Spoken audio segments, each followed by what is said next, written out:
Jonesy and Amanda. Jam Nation. When I first heard there was a David Beckham doco, I thought, I'm not particularly interested in the Beckhams.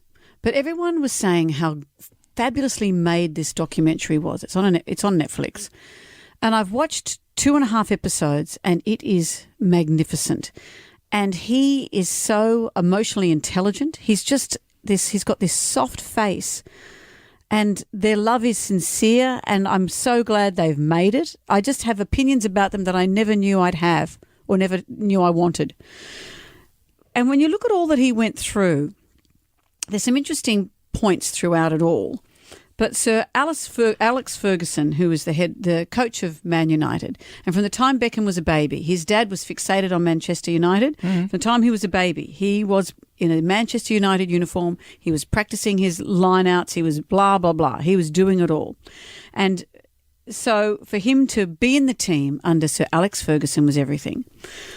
But Alex Ferguson demands focus, and that doesn't allow for girlfriends. And so he falls in love with Posh, who travels away to tour with the Spice Girls, and he is beside himself. But everyone's saying, "You're not focused enough. You're not focused enough."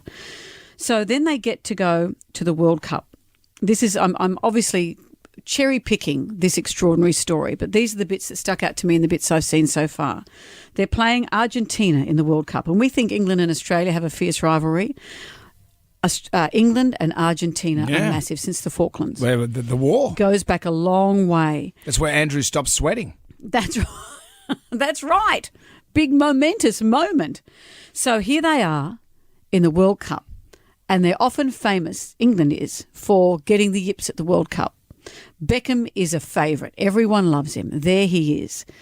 The night before this momentous match against Argentina, his wife, well, not his wife at that point, his girlfriend, drops a bombshell. I told David the night before the game. Before the Argentina game.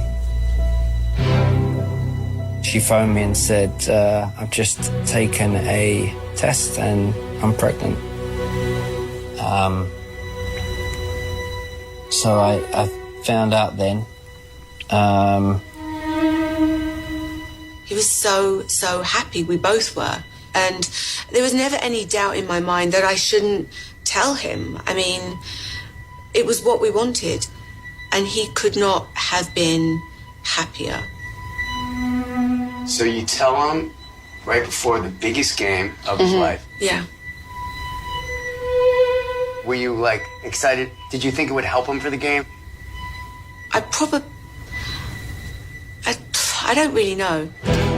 This is the thing. She's kind of naive. Yeah, that's about incredibly the role. naive. She says quite honestly, I don't necessarily love football. I don't get it, but I love watching him play. She doesn't understand the powers at play.